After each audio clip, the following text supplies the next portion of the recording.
qual característica que a gente tem quando uma função é crescente ou ela é decrescente, tá?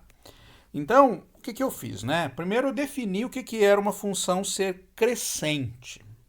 Geometricamente, o que foi feito aí? Geometricamente, a gente viu o gráfico de uma função crescente, que este aqui é um exemplo de gráfico de uma função crescente. O que acontece no caso da função crescente? Ela está crescendo, né? Então, quando você anda ao longo do gráfico, você percebe que o gráfico está subindo. Então, geometricamente, a gente tem esse comportamento para a função. Algebricamente, como é que a gente define uma função ser crescente de modo algébrico? Algebricamente, a gente faz o seguinte, ó, a gente dá dois pontos genéricos quaisquer no domínio, tá? Dois pontos no domínio são sempre comparáveis. O que é ser comparável? Dois pontos são comparáveis quando ou um é menor do que o outro, ou outro é maior do que o um, ou são iguais, tá?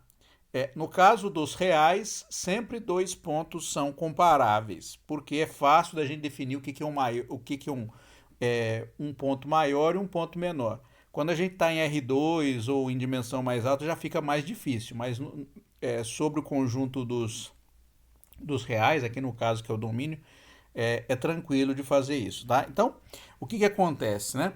Então, a gente pegava dois pontos, um x1 menor do que o x2, o que acontecia com a imagem da função? A imagem da função, você esperava que quando eu vou de x1 para x2, a imagem também cresce, tá? Eu estou crescendo o valor do x no domínio, o que acontece com a imagem também cresce. É isso que é ser crescente, a gente escreve ela desse jeito, ó.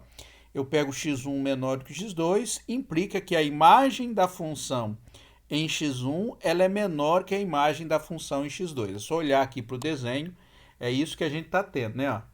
A imagem da função em x1 é isso aqui, né? Esse valor aqui. A imagem da função em x2 é este valor aqui, tá? Então a gente vê que a imagem da função em x1 ela está mais abaixo do que a imagem da função em x2. Mais uma forma mais interessante que eu indiquei da gente descobrir quando uma função ela é ou não crescente é através da derivada da função, tá? Então, olhando para a derivada da função, a gente tem uma informação crucial sobre a função, tá? Então, sabendo o sinal da derivada da função, a gente consegue classificar qual o comportamento da função naquele ponto. Então, como é que a gente olha isso, né? Então, a gente faz o desenho de um gráfico, que eu estou fazendo para motivar como é que é feito o cálculo aí, né? Eu faço o desenho de um gráfico, tá?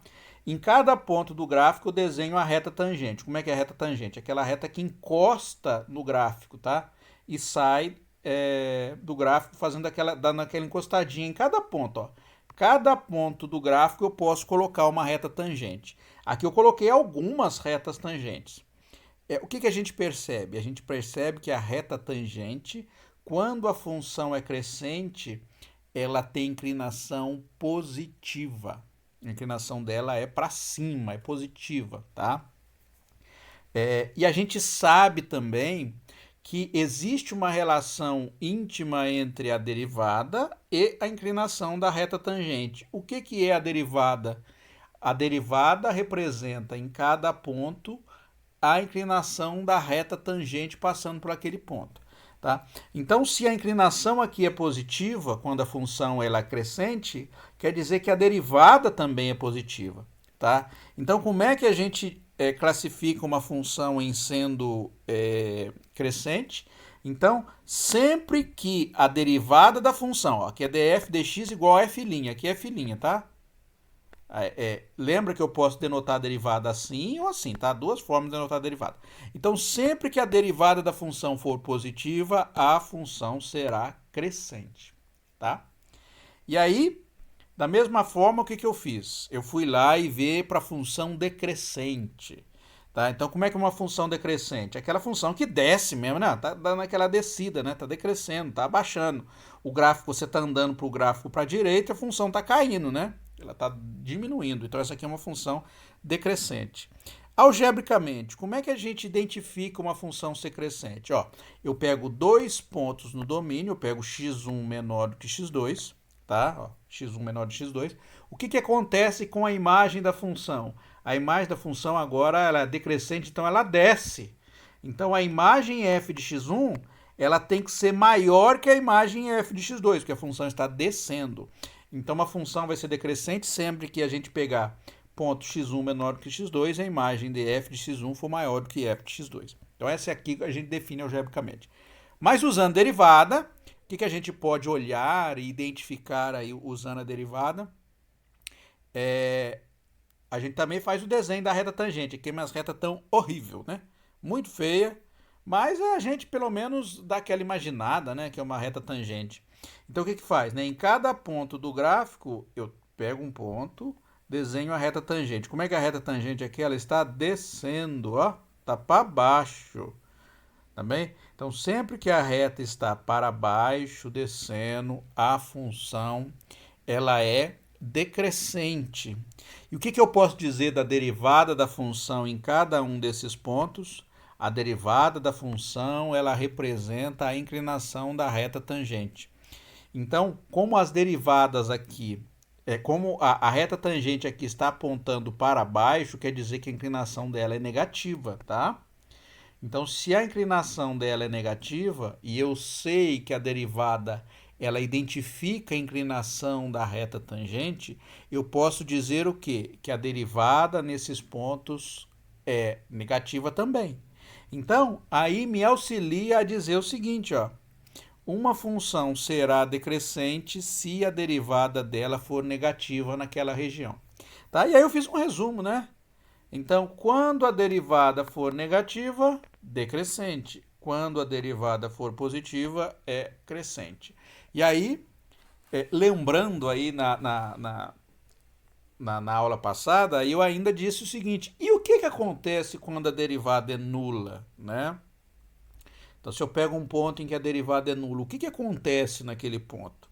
Aquele ponto ele é chamado de ponto crítico, aonde a derivada se anula, tá?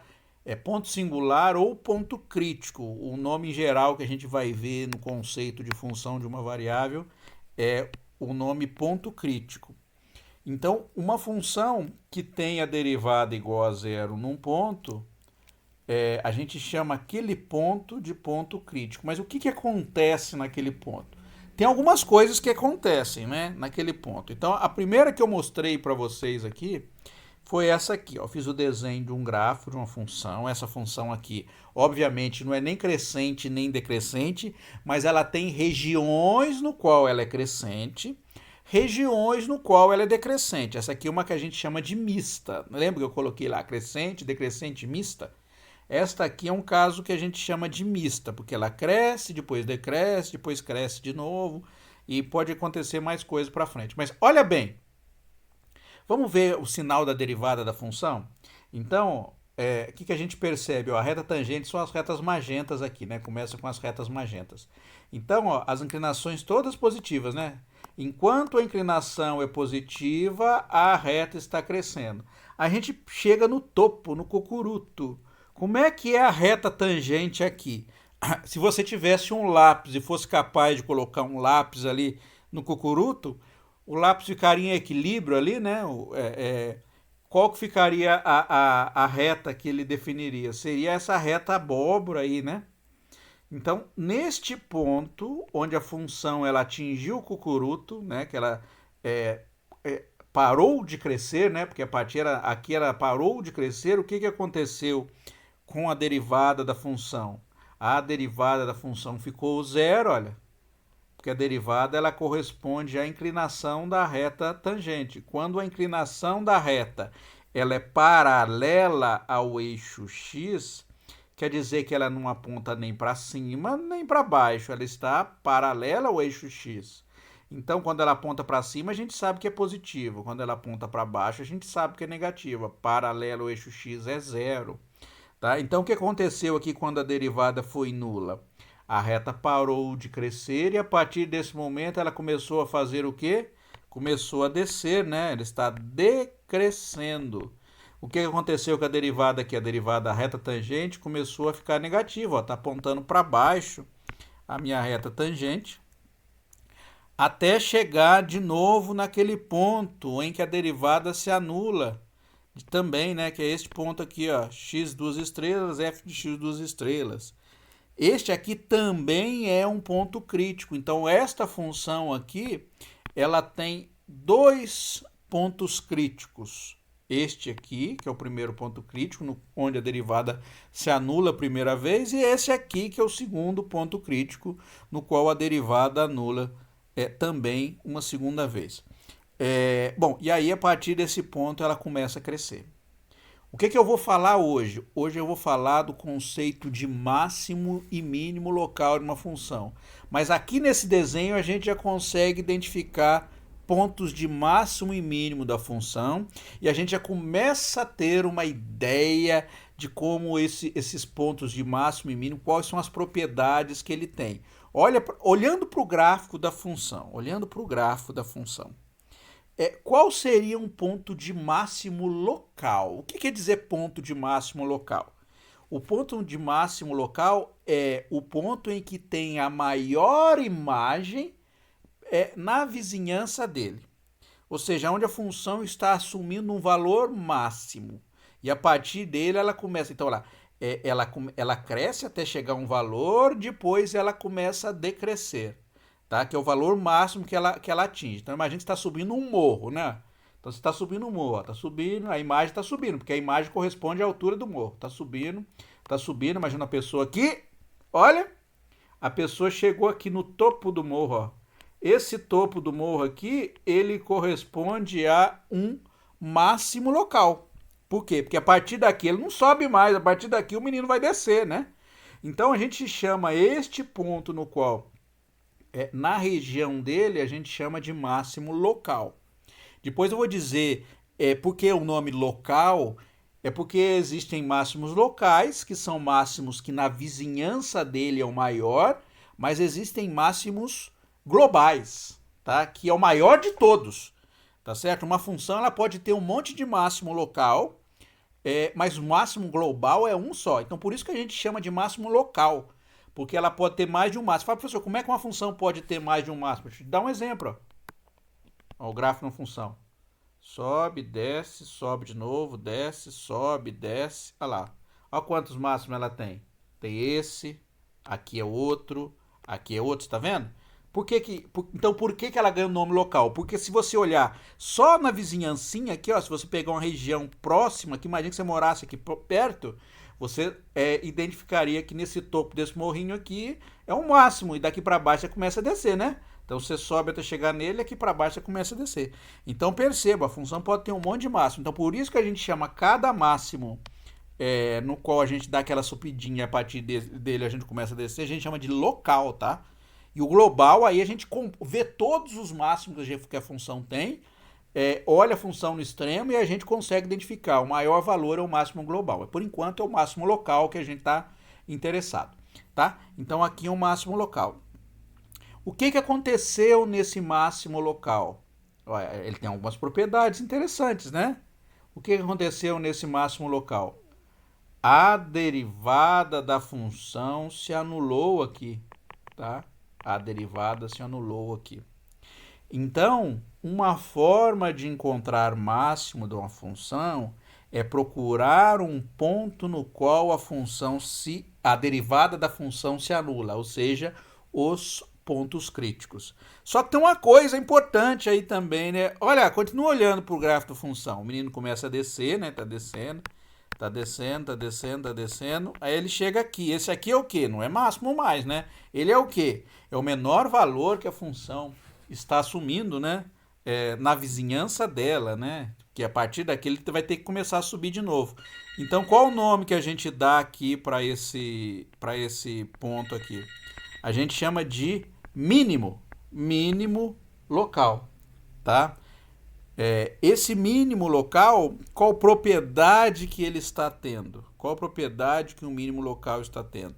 Olha aqui, o que aconteceu neste ponto aqui também? Neste ponto, se você olhar, a derivada também se anulou. Então, o mínimo local também aqui foi um ponto crítico. Então, perceba, ó, a procura dos pontos em que a derivada se anula também é importante, tá? Então, identificar quando a função tem derivada positiva é importante. Identificar quando a derivada da função é negativa é importante. E identificar quando a derivada da função é zero também é importante, porque esses pontos que são pontos críticos são os pontos que a gente chama de candidatos aos pontos onde a função tem um máximo local e um mínimo local, tá? Então vamos lá para introduzir o conceito de máximo e mínimo, né? Então aqui eu contei a história para vocês para a gente conseguir identificar bem o conceito nosso de máximo e mínimo. Aqui vai aparecer de novo, vou repetir de novo. Repetir é bom porque ajuda a pessoa a fixar o conceito na cabeça. Bom, então uma outra aplicação muito importante da derivada é o cálculo de pontos de máximo e mínimos locais de uma função. Então, a palavra local, por isso que eu quis introduzir antes o conceito, que a pessoa pode falar, para que o professor pôs local? É frescura? Não. É porque, como eu disse para vocês, pode ter um monte de máximo, um monte de mínimo. Então, o local é que a gente identifica que na vizinhança dele, ele é o maior de todos ou o menor de todos, tá? Então, por isso o nome local. Então, vamos compreender o conceito de máximo e mínimo local. Vamos olhar para o gráfico de uma função genérica, ó, de novo. Então, aqui a gente pega o gráfico da função genérica e olha para o gráfico da função genérica. Aqui eu coloquei mais pontos, ó, ó que legal esse aqui. Aqui eu tenho este ponto aqui, vou marcar. Opa, sumiu aqui. Pulou aqui o meu gráfico. Bom, vou marcar o ponto aqui, né? Então eu tenho este aqui, este ponto aqui. Tenho este aqui. Este aqui são pontos importantes, né? Este. Vamos lá, então, né? Olhando para este primeiro ponto aqui, o que a gente pode falar dele? Então, olha bem para o gráfico da função. Você não está vendo que a função aqui, ela subiu, depois desceu? Então, esse ponto aqui, a gente sabe com certeza absoluta que ele é um quê? Ele é um máximo local, tá? Máximo local. Se eu for ver a derivada da função nesse ponto, ela é como? Ela é assim, ó. A reta tangente é assim, então a derivada aqui é zero, tá? Vamos ver o próximo aí, ó. Então aqui era o máximo local, vamos ver o próximo. Ah, esse aqui é o quê? Se você olhar aí também para a função, esse aqui é um mínimo, né? É um mínimo, mínimo o quê? Mínimo local, tá? Então a derivada aqui também é assim, ó. Também é zero. Olha o próximo ponto aí. Esse ponto aqui é o quê? É um máximo local também, é? Então o ponto está lá em cima, é um máximo local. Aqui é o quê? É um mínimo local. Ó. Não vou escrever de novo, não. Vou pôr a setinha aqui para indicar. É um mínimo local. A reta assim, ó. Esse aqui é o quê? É um máximo local também, ó. Reta também. Assim, tangente, derivada nula. E esse aqui também é um mínimo local, tá? O que a gente percebe da função? Então vamos lá, ó. Então, para ser o máximo local, o que está acontecendo? A função cresce e depois decresce. Então, para ser máximo, antes de chegar no ponto, a função está subindo. Então, ó, o máximo local, a propriedade que ele tem, ó, a função primeiro cresce e depois decresce. Olha para a boca da função, ó, esse aqui, ó. Para onde que ela está apontando? Ela está apontando para baixo. Então, ó, a propriedade que tem um máximo local. Vamos lá, para a gente perceber então a propriedade. A derivada ali é nula, é uma propriedade que a gente já identificou. A boca da função é para baixo, já vou dizer o que é a boca da função. E a função primeiro ela cresce e depois decresce, tá? Então essas três coisas acontecem para um máximo local, tá? Vamos ver para um mínimo local? O que acontece para um mínimo local? Então, no mínimo local, a função tem derivada nula no ponto, tá certo? O que mais? A reta A boca da função agora é para cima, ó, tá vendo que a boca da função é para cima? E a função primeiro decresce e depois cresce. Então fazer o desenho é bem legal porque a gente consegue lembrar dessas informações que eu estou dizendo. Então às vezes vale a pena, você está em dúvida qual o comportamento da função, faz o desenho, olha o comportamento para você ver. Só dois cucurutos já dá.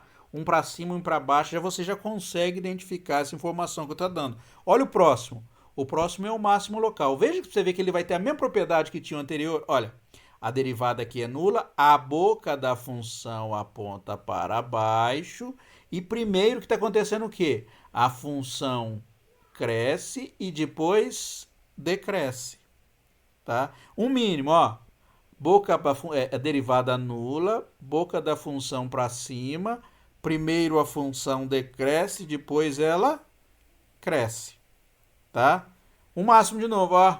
Boca da função para baixo, a função cresce, depois decresce, a boca para baixo, derivada nula. E aqui, de novo, o mínimo, ó, a função decresce, depois cresce, a derivada nula, boca para cima, tá?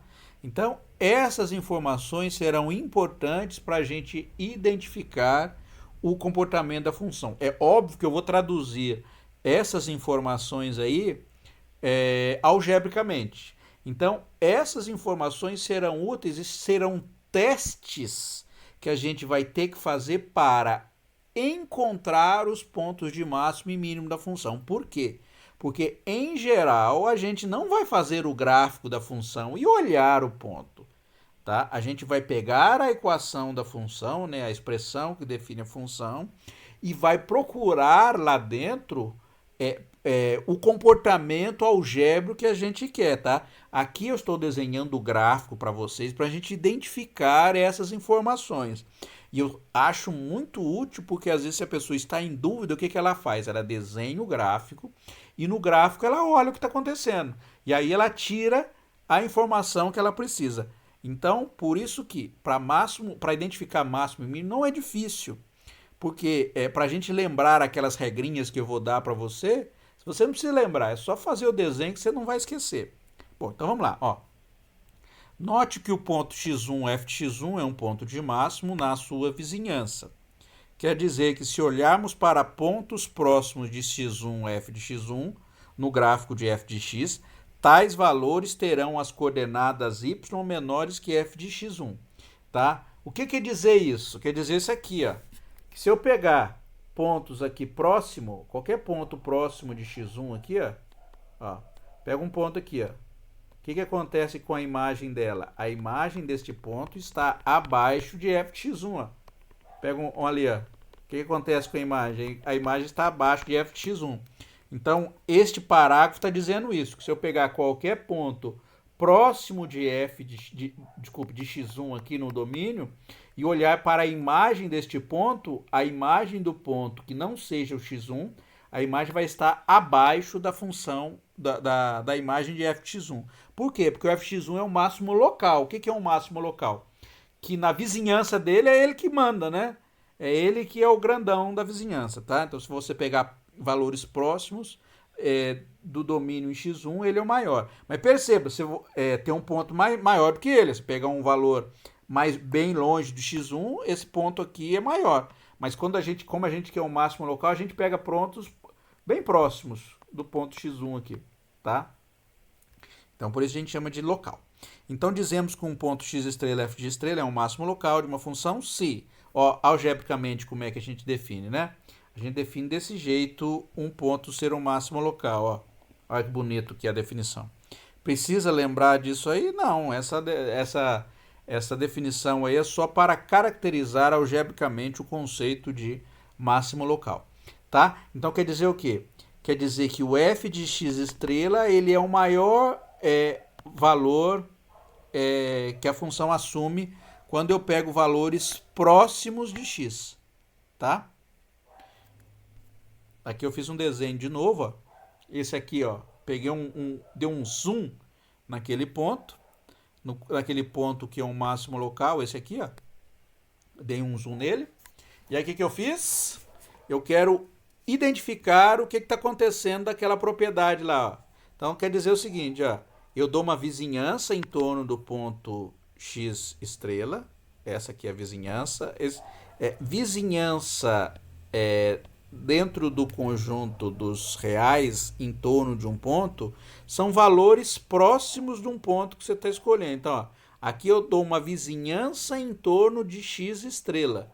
Então, eu pego alguns pontos antes e alguns pontos depois de X estrela. É a vizinhança mesmo. Imagina que você mora numa casa, o que é a vizinhança? São os vizinhos que estão à sua direita e os vizinhos que estão à sua esquerda. Então, essa é a vizinhança. Então, se você pegar qualquer pessoa aí, né, qualquer vizinho que está ou à sua direita ou à sua esquerda e for olhar para a imagem deste vizinho, você vai perceber que a imagem deste vizinho ele vai ser menor que a imagem no ponto X estrela. Tá? Então, isso que é ser ponto de máximo local. Tá? Então, esse aqui é o vizinho que tem a maior imagem. O resto tá tudo para baixo dele. Então, se a gente fosse falar grosso modo, é isso aí. Como é que a gente representa isso algebricamente? Olha que bonito. Assim, ó. O f de x estrela é o maior dos valores se eu pegar o x pertencente à vizinhança da minha função. Ó, isso aqui corresponde a esse tamanho aqui. Ó. Isso aqui você lembrar lá de pré-cálculo, quando a gente faz aquelas funções modulares, né? Então, isso aqui, né? X estrela menos epsilon até x estrela mais epsilon, isso aqui corresponde exatamente a essa região aqui, tá? Bom, então, olhando para o gráfico, podemos encontrar mais pontos de máximo local. Como eu disse para vocês, ó, tem um monte, ó, esse aqui esse é o máximo local, esse também tá? Que mais que tem informação? Não tem mais nada aqui? Mas a pergunta é: como conseguimos definir algebricamente quando um ponto é de máximo local? Tá? Agora eu vou fazer o quê? Eu vou dar as condições necessárias para a gente identificar quando um ponto ele é de máximo local. Tá? Então, para responder a essa pergunta, vamos usar a derivada da função. Então, vamos fazer o gráfico de um ponto de máximo local, esse gráfico aqui, ó, que bonitinho esse gráfico. Então, percebemos que quando a função é crescente, a sua derivada está sendo positiva, tá? Isso a gente já sabe, ó. Então, aqui, o que acontece? Então, nesse ponto aqui, a gente olha, né? A derivada aqui está crescendo, né? Desculpa, crescendo não, tá positiva a derivada, a função está crescendo. Chega aqui, a derivada dá aquela cansada, né? Ou seja, fica zero, né? E a partir daqui, a função começa a decrescer, tá? Então, o ponto de máximo, no ponto de máximo,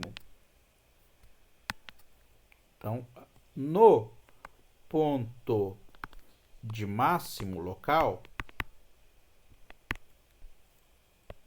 o que aconteceu? A gente identificou que a derivada... Então, a primeira coisa que a gente identifica, a derivada da função se anula. Tá? Essa é a primeira coisa que a gente identifica.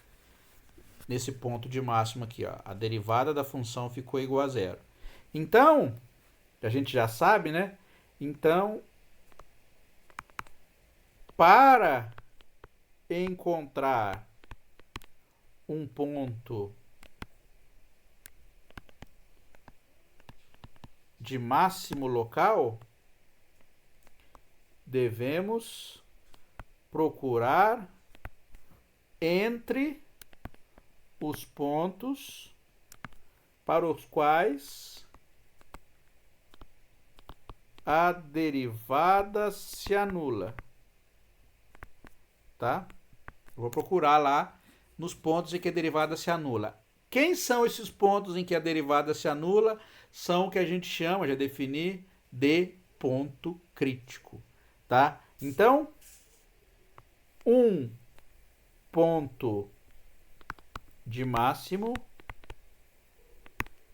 é um ponto crítico, tá? Um ponto crítico no qual a função muda de comportamento, tá? Deixa eu pôr um página a mais aqui. Ou seja,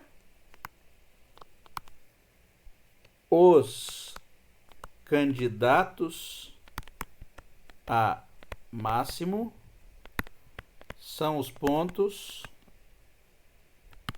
x estrela f de x estrela, tal que a derivada da função em x estrela é igual a zero. Tá? Então, os pontos em que a derivada da função se anula são os pontos que são candidatos a pontos de máximo. Tá? Mas lembrando o que eu disse para vocês de ponto de mínimo, tá? O que acontece com o ponto de mínimo? A derivada também se anula. Então, a gente vai ter que identificar mais informações para a gente poder classificar o nosso ponto em sendo de máximo ou sendo de mínimo local, que eu vou falar mais à frente. Mas olha uma coisa que caracteriza uma função ser um ponto de máximo, como eu já disse para vocês. Olha, uma coisa é a boca da função ser para baixo. Ó. Em todos os pontos de máximo, a boca é para baixo. Tá vendo? Tá vendo que a boca é para baixo aqui, a boca é para baixo aqui, a boca é para baixo aqui. Essa boca para baixo, ela é chamada de concavidade, tá? Então, para um ponto ser um ponto de máximo, ele tem que ser um ponto crítico e a função naquele ponto tem que ter a concavidade para baixo. Aí você fala, professor, mas como é que a gente identifica a concavidade da função, ou seja, a boquinha da função? Eu não sei se vocês lembram quando eu falei, fiz o cálculo de derivada de ordem mais alta de uma função, eu disse o seguinte: a derivada segunda de uma função, ela dá a concavidade da função, tá certo? Ou seja, dá a boca da função. Então, olhando para o gráfico desta função, mesmo sem calcular a derivada desta função, eu sei dizer para você qual é o sinal da derivada segunda da função nesta região aqui, ó. A derivada segunda dessa função será negativa, porque a função nesta região está com a boca para baixo, tá? Então a concavidade da função ela está para baixo, está com a boca para baixo. Aqui desta função, olha para você ver o que acontece no ponto de mínimo. O que acontece com a boca da função? Ela está apontando para onde? Está carinha feliz, né? Está para cima. Eu até faço aquele desenho para lembrar. Assim, né? Boquinha para baixo. Derivada segunda aqui é menor do que zero. Tá certo? Aqui o quadrado não é aqui. O quadrado é no D. Menor do que zero. Ó, boquinha triste. Até põe em cima aqui para ficar mais bonitinha. Fica parecendo uma carinha. Assim, ó. Derivada segunda da função menor do que zero. Olha que bonitinha. Ficou uma carinha. E quando a função tem a boca para cima, a derivada segunda da função é positiva. Ó. Boca feliz e boca triste. Tá? Derivada segunda menor do que zero, boca triste. Derivada segunda da função maior do que zero, boca feliz, tá? Concavidade para baixo, concavidade para cima. É claro que eu vou escrever isso ali mais à frente, mas é só para lembrar, né? Então, uma coisa que classifica o ponto é olhar para a derivada segunda. Então, a derivada segunda vai ser um auxiliar fundamental para a gente identificar se um ponto vai ser de máximo local. Então, qual a característica que diz de modo claro que uma função ela é um ponto de máximo? É a derivada primeira se anular e a derivada segunda ser o quê? Negativa. E para um ponto de mínimo, o que acontece para um ponto de mínimo? A derivada primeira é zero e a derivada segunda é o quê? Boca para cima, positiva, boquinha feliz. Tá? Então, isso se torna um critério para a gente encontrar o nosso ponto máximo local de uma função e posteriormente o ponto de mínimo de uma função. Tá? Então vamos escrever lá, né? Então vamos lá. Então, mas note, continuando aí, né, o que eu estava escrevendo, mas note que para encontrar o ponto de máximo local, precisamos de mais informações. De mais informações. Tá? Então, quais são essas informações? Então, note que a concavidade da função num ponto de máximo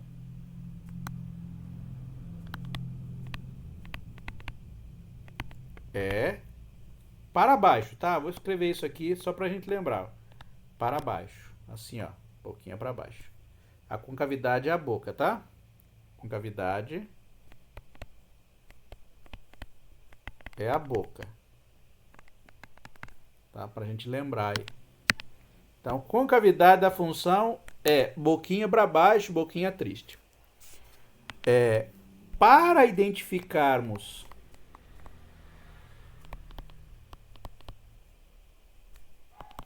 a concavidade da função, usamos a derivada segunda. Tá? Então, se derivada segunda da função num ponto for positiva, o que a gente tem? A concavidade é para cima. Então, só lembrar, né? Derivada segunda positiva, concavidade para cima, né? Como acontece com a derivada primeira positiva. O que acontece? Reta tangente para cima. Derivada segunda positiva, concavidade para cima. Para a gente não esquecer, a gente faz um desenho. Segundo, se derivada segunda da função for negativa, deixa eu pôr esse 2 aqui mais próximo do D aqui, porque está muito longe, for menor do que zero, concavidade para baixo, tá? Vou pôr o desenho aqui então, ó. Olha que bonitinho, um pouquinho triste. Então, para um ponto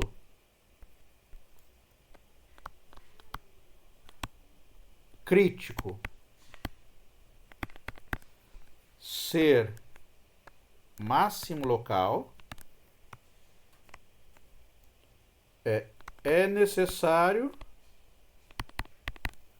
aqui é chamado, ó, vou até circular, ó, critério, olha, critério meu ficou feio a palavra critério, critério da derivada segunda. Então vamos lá, como é que é o critério da derivada segunda?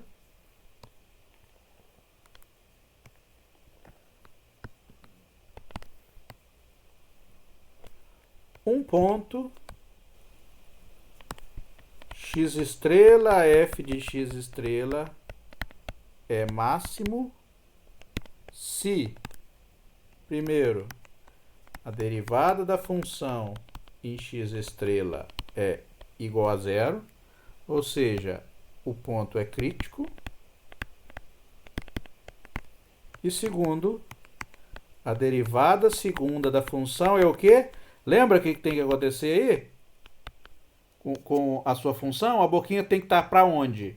Para ser ponto de máximo, para baixo ou para cima? Se você ficar em dúvida, porque muitas vezes o aluno fica em dúvida, eu indico você fazer o desenho de um ponto de máximo. Como é que é o desenho de um ponto de máximo? Você vem e faz o desenho, ele é assim, ó. Então olha para ver aqui o que acontece nesse ponto de máximo, que é esse ponto x estrela aqui, f de x estrela, tá? F de estrela é a imagem dele, tá? O que acontece nele? A derivada é zero e a boquinha aqui tá para onde? Tá para baixo, né? Então, quer dizer que um ponto vai ser um ponto de máximo se a derivada dele for igual a zero e a derivada segunda dele for o quê? Negativa. Tá certo? Então, esse aqui é o critério da derivada segunda. Por que esse critério da derivada segunda? Porque, às vezes, esse critério pode falhar. Eu vou dar exemplos para vocês quando esse critério pode falhar, tá? Eu vou dar exemplos aí e a gente vai ter que utilizar outros critérios. Mas esse é o primeiro que a gente usa, porque ele é eu acho mais fácil de usar em geral, tá?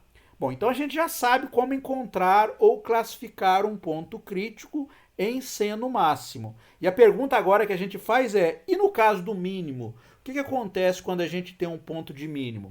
Tá? Então, depois dessa história grande toda contada, o ponto de mínimo a gente já consegue identificar claramente qual a propriedade que o ponto de mínimo tem, tá? Então, para o ponto de mínimo local, tá? Sempre vou colocar a palavra local.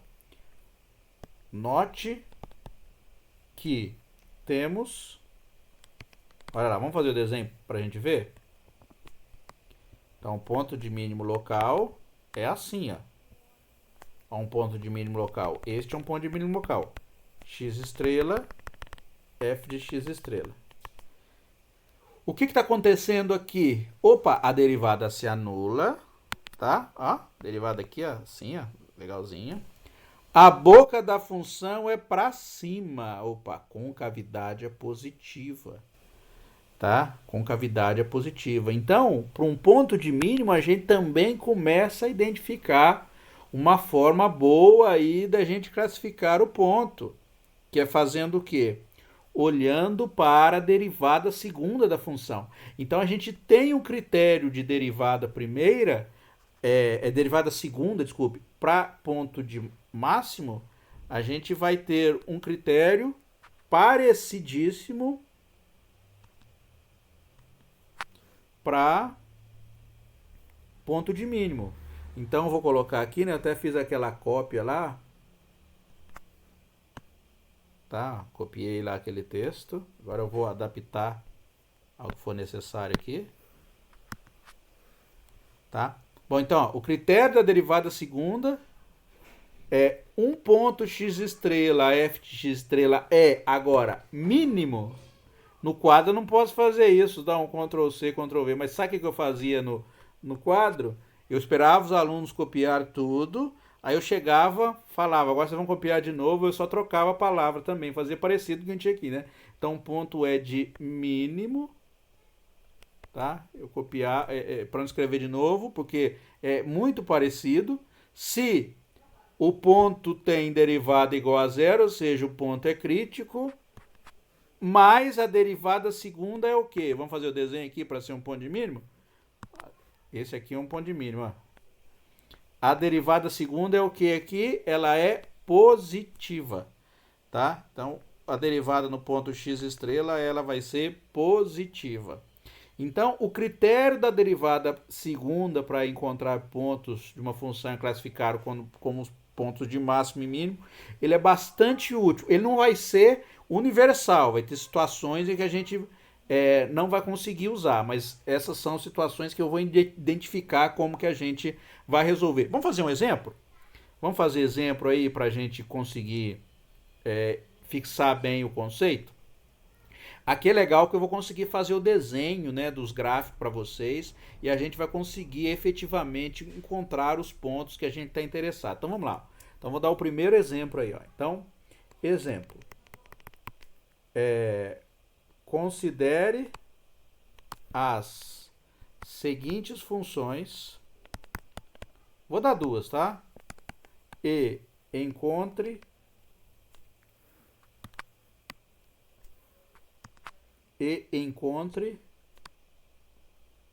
quando possível, né? Porque não é sempre que vai ter possível os pontos de máximo e mínimo local da função. Vou pegar duas funções aí. Vamos pegar primeiro letra A. Vou pegar a função x ao cubo mais 2x² mais 3. Essa é a primeira função que eu vou fazer. Eu vou dar uma segunda função aí, função B. Vamos dar uma função simples aí, vamos lá. Seno de x mais cosseno de x. Tá bom? Então essa vai ser a primeira função e aqui vai ser a segunda função para eu encontrar o ponto de máximo e mínimo. Então vamos lá. Então, para a gente identificar os pontos de máximo e mínimo, eu tenho mais ou menos uma receitinha de bolo aí, né, para a gente fazer.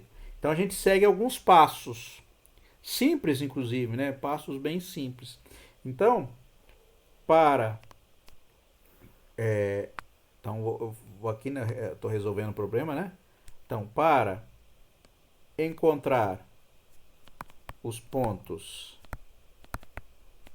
de máximo e mínimo locais, seguimos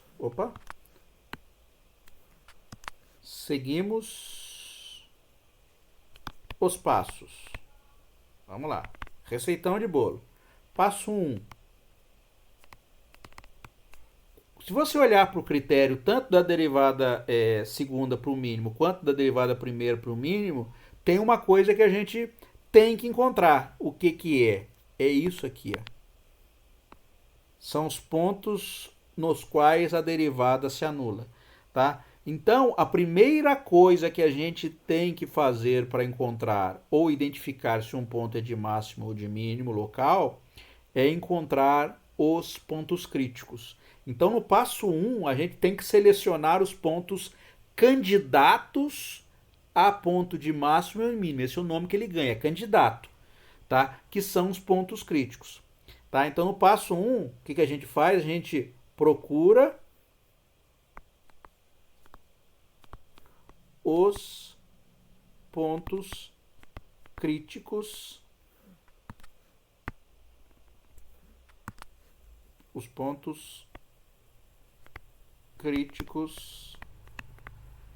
da função, tá? Então eu vou lá, né? Vou fazer, como é que eu procuro o ponto crítico? Eu pego, derivo a função, tá? Tô resolvendo primeiro a letra A, né? Derivo a função e igualo ela a zero, tá? Então eu pego a função aqui, x ao cubo mais 2x² mais 3x. Qual a derivada dessa função? X ao cubo mais 2x² mais 3x. Então a derivada de x ao cubo vai dar o quê? O grau vem aqui na frente, então vai ficar 3x², mais, e aqui o que acontece? Esse 2 vem na frente. Então vai ficar 2 vezes 2 dá 4, 4x, tá certo? Então, essa é a derivada primeira da minha função. O que eu faço agora? Agora, né? Então, para encontrar os pontos críticos, igualamos a função, a derivada, né? A derivada a zero, tá? Então vai ficar o quê? 3x² mais 4x igual a zero. E a gente resolve. Os pontos x que satisfizerem essa equação igual a zero são as coordenadas x do ponto crítico. Lembrando que um ponto em dimensão 2, ele tem duas coordenadas. uma coordenada x e uma coordenada y, tá? Então, como é que a gente acha a coordenada y? É só substituir o valor da função, o valor do domínio na expressão da função, tá certo? Então, o primeiro que a gente faz, a gente resolve essa expressão aqui. Quanto que vai dar a solução dessa equação aqui? Como é que a gente resolve para achar a solução dessa equação? Isso aqui é uma equação do segundo grau. Se você quiser, pode usar Bhaskara aqui, vai funcionar. Mas tem uma forma mais simples ainda de resolver essa equação. Olha para essa equação aqui. Aqui não tem x² e aqui não tem x. O que eu posso fazer? Eu posso tirar o x em evidência, então eu posso escrever ela assim, ó, como x vezes, aqui o quadrado eu tirei em evidência, vai sobrar 3x mais 4, isso igual a zero. Tá bem? Concorda?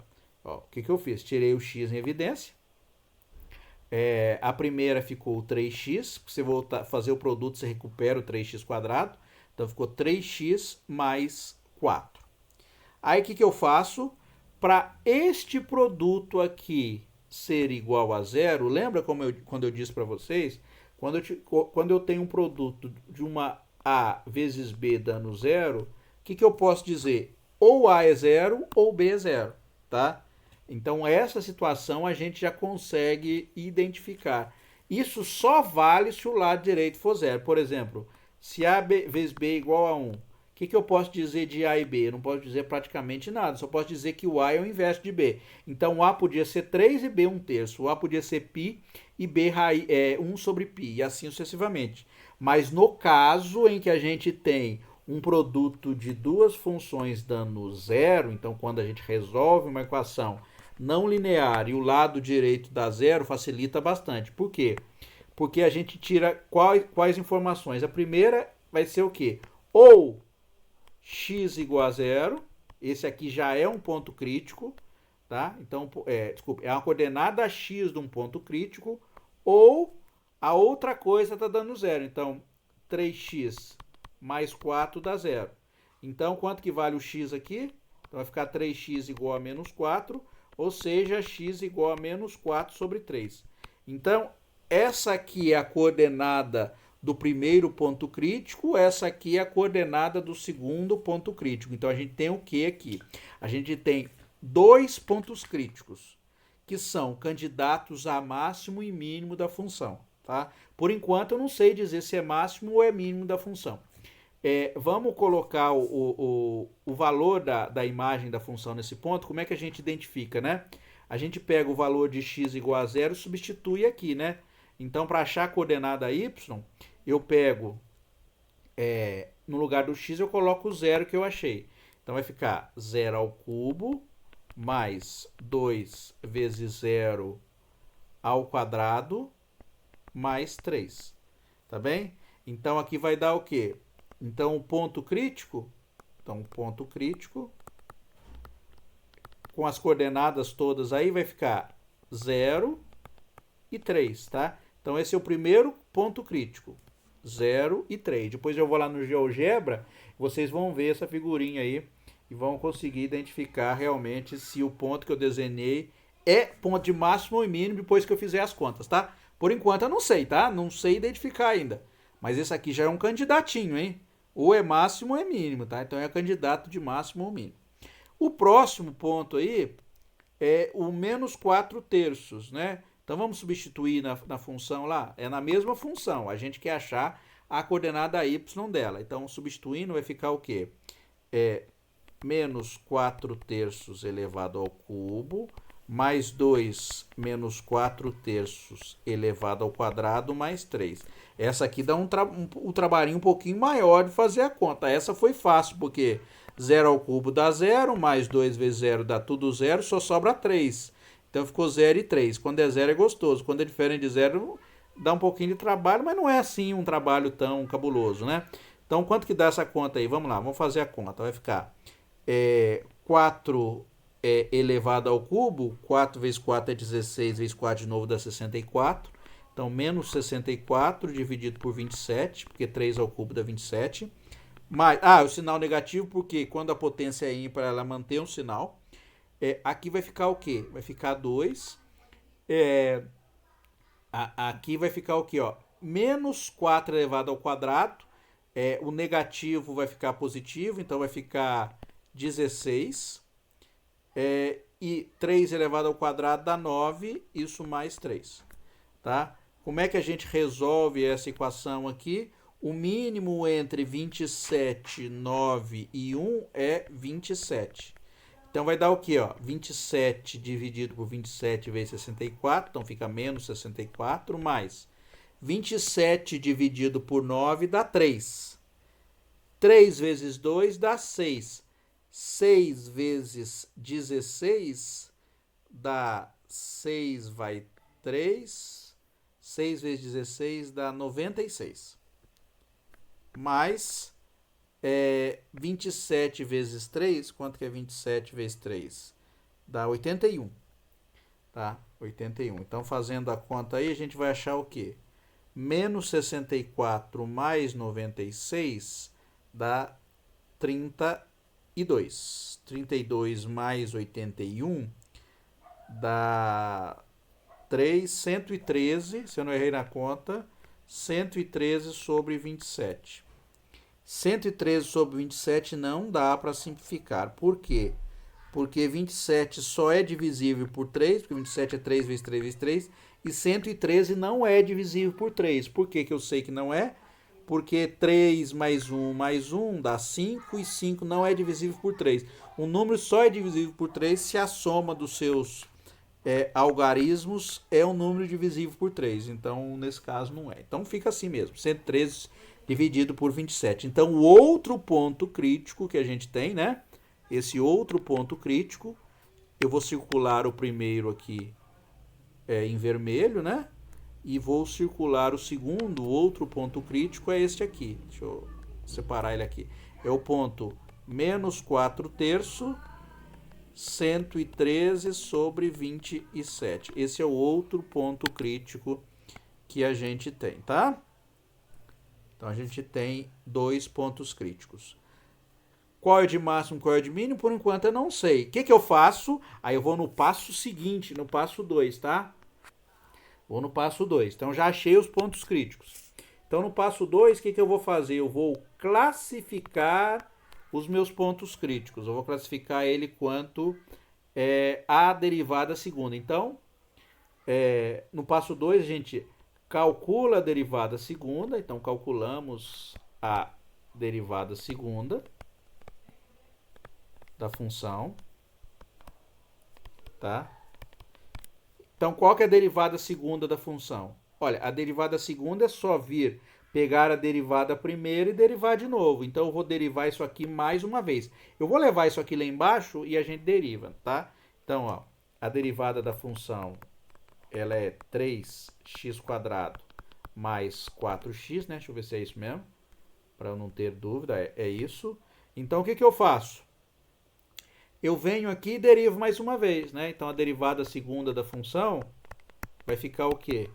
Eu dou mais uma derivadinha nessa função. Então, vai ficar o quê? O grau aqui é 2k, então vai ficar 2 vezes 3 dá 6, então vai ficar 6. 2 menos 1 dá 1, então é 6x, mais o quê? 4, né?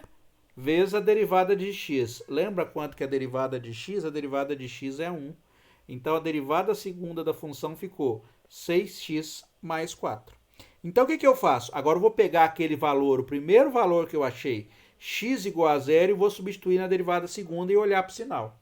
Tá? Então, ó, para x igual a 0, então a gente substitui na derivada, né? Então, a derivada segunda da função em x igual a 0, ela vai ficar o quê?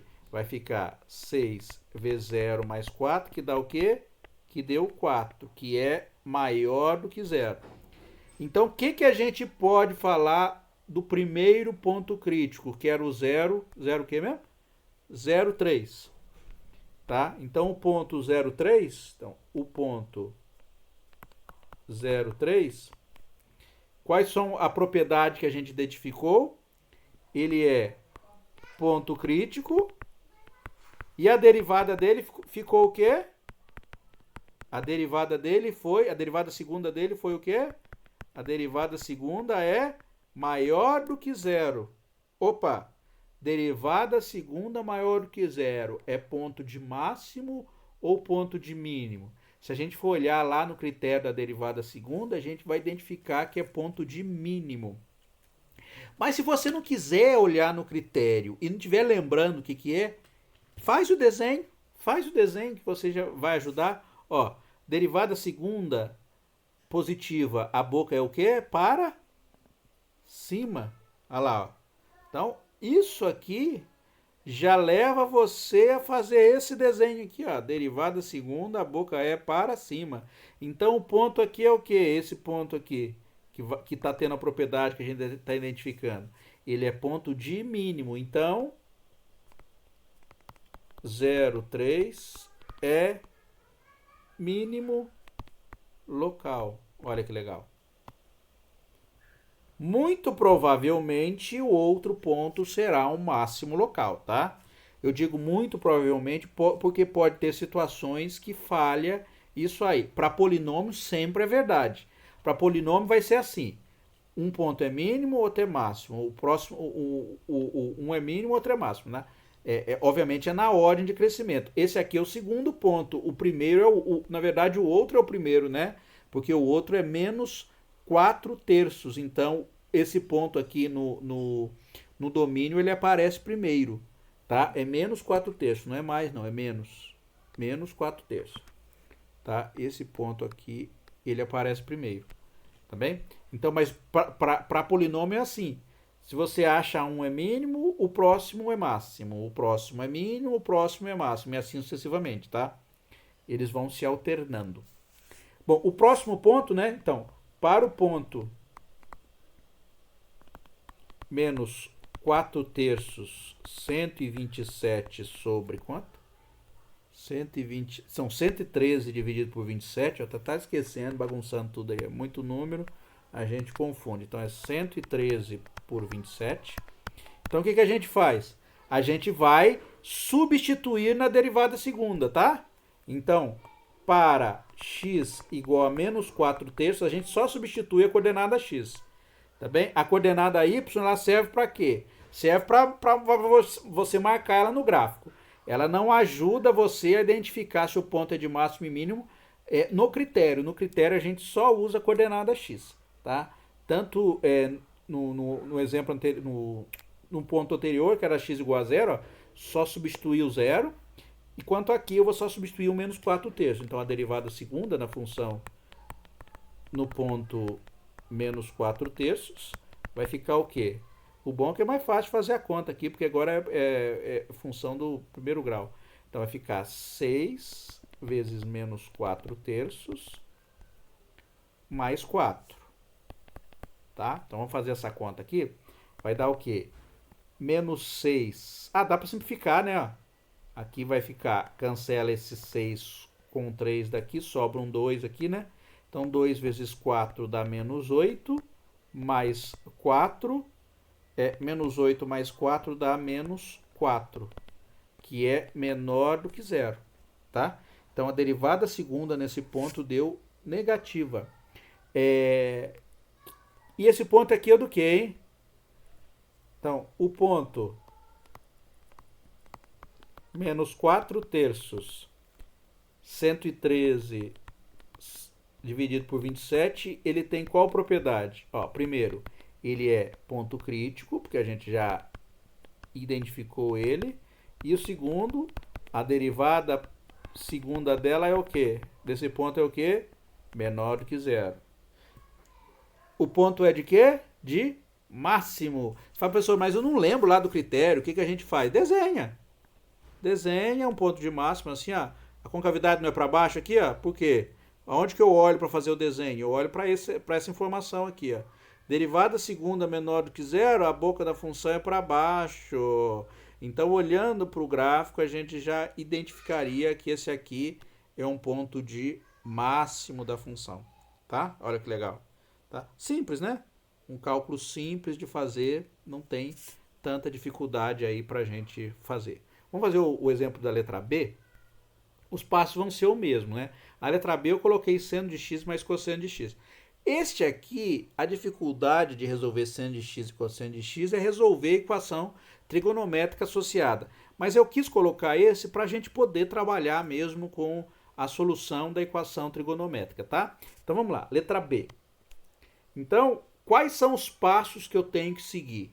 Os passos são os mesmos, ó. Eu primeiro procuro o ponto crítico, então no passo 1 a gente procura os pontos críticos, tá? Todos eles. E no passo 2 a gente deriva mais uma vez para poder classificar. Então no passo 1 a gente encontra, no passo 2 a gente classifica. É assim que a gente faz, tá? Pode falhar essa estratégia? Pode. Quando ela falhar, eu digo o que está acontecendo e o que a gente faz, tá? Bom, então procura... passo 1 a gente procura os pontos críticos. Então a função minha f de x, ela é seno de x mais cosseno de x. Tá? Eu coloquei aqui só para lembrar, então a gente deriva a função, tá? Então a gente procura dar aquela derivadinha na função. Qual que é a derivada da função seno de x mais cosseno de x? Qual a derivada da função seno? A derivada da função seno é cosseno de x. Qual a derivada da função cosseno? É menos seno de x. Tá bem? Então, aqui eu tenho cosseno de x e aqui é menos seno de x. O que a gente faz para procurar os pontos críticos? A gente pegou, derivou a função, agora a gente faz o quê? A gente iguala ela a zero, tá? Porque o ponto crítico são aqueles pontos para os quais a derivada se anula, tá? Então, agora, igualando a derivada a zero, então a gente vai ganhar a seguinte coisa, né? Vai ficar derivada igualando a zero, né? Vai ganhar o quê? Vai ganhar cosseno de x menos seno de x igual a zero. Aí você fala, professor, como é que eu resolvo essa expressão aqui? Vou resolver, obviamente vai cair aí num critério para a gente conseguir resolver usando coisas que a gente sabe de trigonometria, tá bem? Então vamos lá, para resolver uma equação desse tipo, o que eu faço? Eu passo o cosseno ou seno para o lado de lá, tá certo? Vou fazer a primeira coisa, né? Vou passar o seno para o lado de lá para ficar tudo positivo, então a gente vai ter o quê? Vou ter que cosseno de x é igual a seno de x, correto? Já ajuda para resolver? Ajuda. A gente já consegue resolver a equação se a gente olhar para essa expressão aqui. Mas tem uma coisa que eu acho que ajuda um pouquinho mais.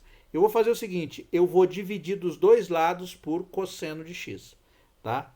Então, dividindo por dois lados cosseno de x, então vai ficar cosseno de x dividido por cosseno de x igual a seno de x dividido por cosseno de x, tá? Então, dividindo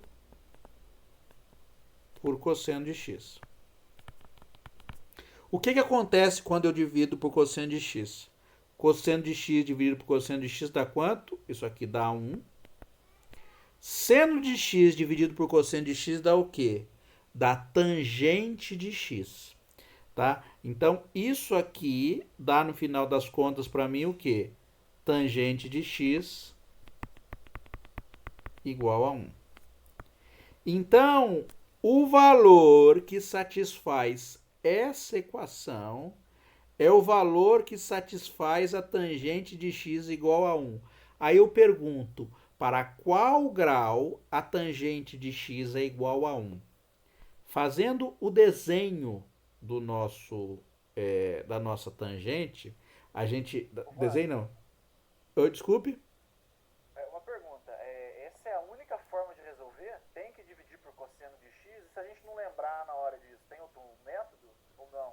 Para poder resolver esse aqui, ó, o outro método de resolver é olhar para essa identidade, ó, cosseno de x igual a seno de x. Para qual valor de ângulo que o cosseno é igual ao seno?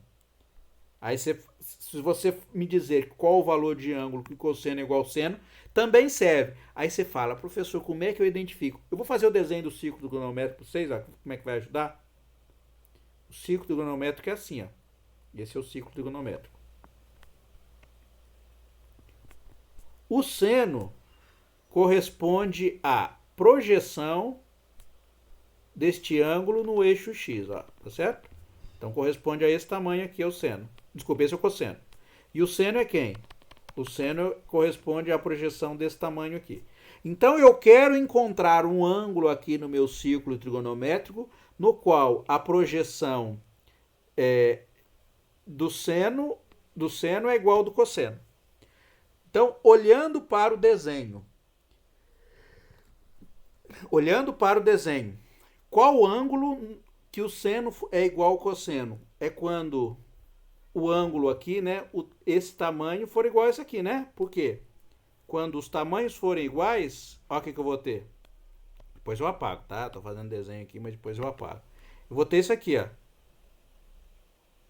Se esse ângulo aqui for igual a esse aqui, olha o que eu tenho. Esse tamanho vai ser igual a esse aqui. Por simetria, né? Aqui eu não tô fazendo... Só tô usando simetria, usando lógica aqui, tá? Obviamente, você faz um corte aqui no meio do ângulo, a projeção no eixo X vai ter que ser igual à projeção no eixo Y. Aí eu pergunto para você, quanto que tem que ser esse ângulo aqui se eu dividir um ângulo de 90 graus no meio? Porque, lembra, esse aqui é um ângulo de 90 graus, você pegou e dividiu ele no meio. Quanto que tem que ser esse tamanho aqui? 45 graus, velho. Então aqui é 45 graus, aqui é o quê? 45 graus também. Então, para resolver, se você não lembrasse desse passo que eu fiz, uma outra forma de fazer é fazer isso aqui, ó. Procurar os pontos no qual o cosseno é igual ao seno. E como é que a gente identifica isso?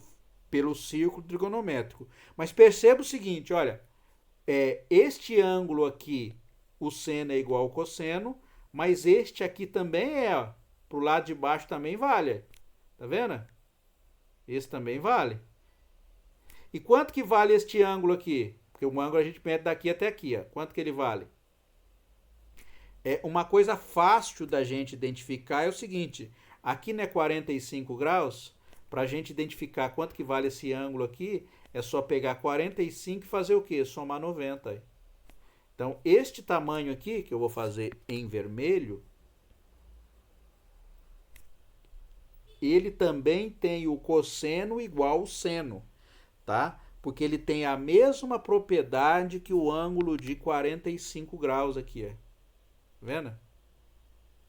Então, este ângulo aqui é 45 graus em radianos é π dividido por 4.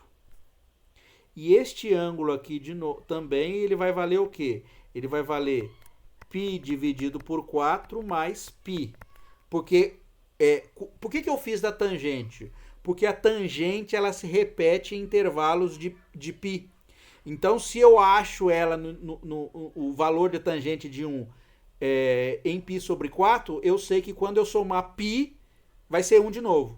Quando eu somar π, vai ser 1 de novo, e assim sucessivamente. Eu gosto de resolver mais usando a tangente, porque a tangente ela já elimina para você ter que procurar no círculo trigonométrico os dois valores no qual a repetição da razão seno por cosseno.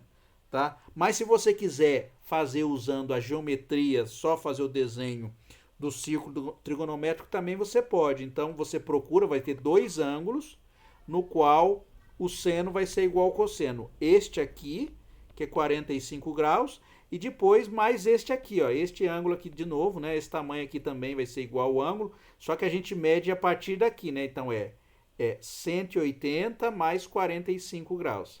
Então vai ser π mais π sobre 4, que vai dar 5π sobre 4, que é a outra solução. Tá bem? Então essa é uma outra forma de resolver a sua equação. Eu vou fazer pela tangente, porque a tangente eu acho mais fácil, tá?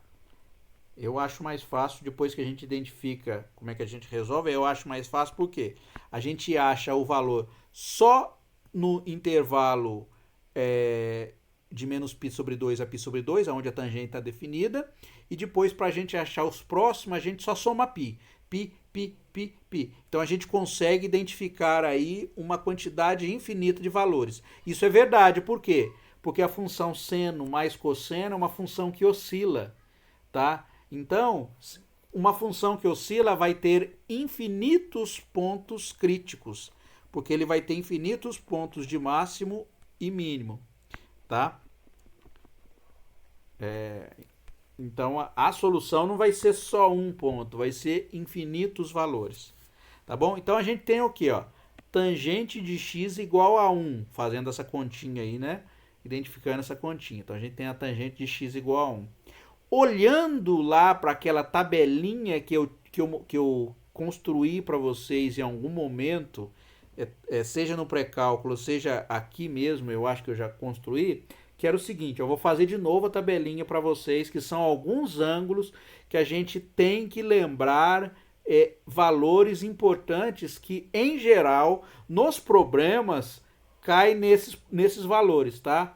Então, em geral, na grande maioria dos problemas que tem para resolver e tem que resolver equações desse tipo aqui, tá? Tipo tangente igual a alguma coisa, os ângulos vão cair, a grande maioria, dentro daquela tabelinha. Eu vou só colocar a tabelinha de novo aqui pra gente, tá?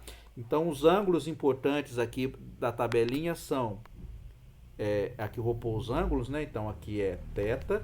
Eu vou pôr tanto em radiano quanto em grau. Aqui é o cosseno de θ. Aqui é o seno de θ. E aqui é a tangente de θ. Tá? A tangente de θ, lembrando que é seno dividido por cosseno.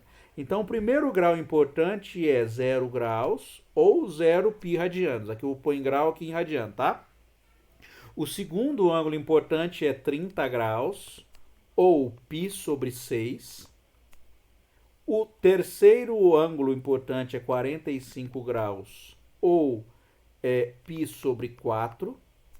O outro ângulo importante é 60 graus ou π sobre 3. E o próximo ângulo importante é 90 graus ou π sobre 2. Tá certo? O cosseno ele começa valendo 1. Depois, em 30 graus, ele vale raiz de 3 sobre 2.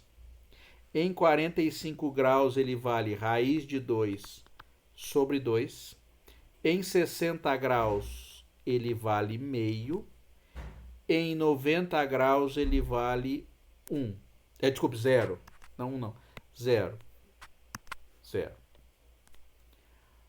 Para o seno, a gente vai pegar essa tabela, essa coisa aqui, e vai inverter. Então, seno de 0 graus vale 0. O seno de 30 graus vale meio. O seno de 45 graus vale raiz de 2 sobre 2. O seno de 60 graus vale raiz de 3 sobre 2. E o seno de 90 graus vale 1. Então, por isso que esses são importantes, porque a hora que a gente cria uma tabela, a gente cria a tabela, só precisa lembrar ou do seno ou do cosseno. Tá certo? E a tangente vai ser o quê? A tangente eu pego o seno dividido por cosseno. Então vai ficar 0 dividido por 1. Então a tangente de 0 vai dar 0. O próximo vai ficar meio dividido por raiz de 3 sobre 2. Se não lembrar, vem e faz a conta. Ó. Meio dividido por raiz de 3 sobre 2. Vai dar o quê? Meio vezes... a gente multiplica invertido, então fica 2 raiz de 3.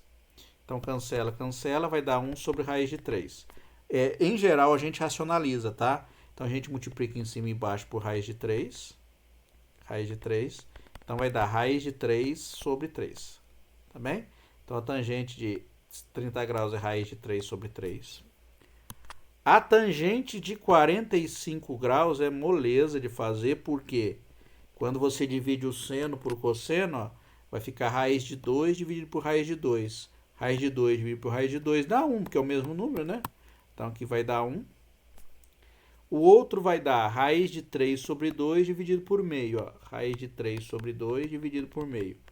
Mantenho de cima, multiplico de baixo invertido. Cancela, vai dar raiz de 3. E finalmente, o último aí, que é o quê? 1 dividido por zero. Quanto que é 1 dividido por zero? É infinito. A gente coloca o valor aqui infinito? Não. Então, a gente coloca um tracinho para dizer o quê? Que a tangente em 90 graus não está definida, tá?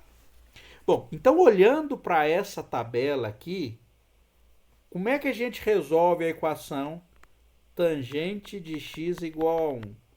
Qual o ângulo aqui que tem a tangente de x valendo 1?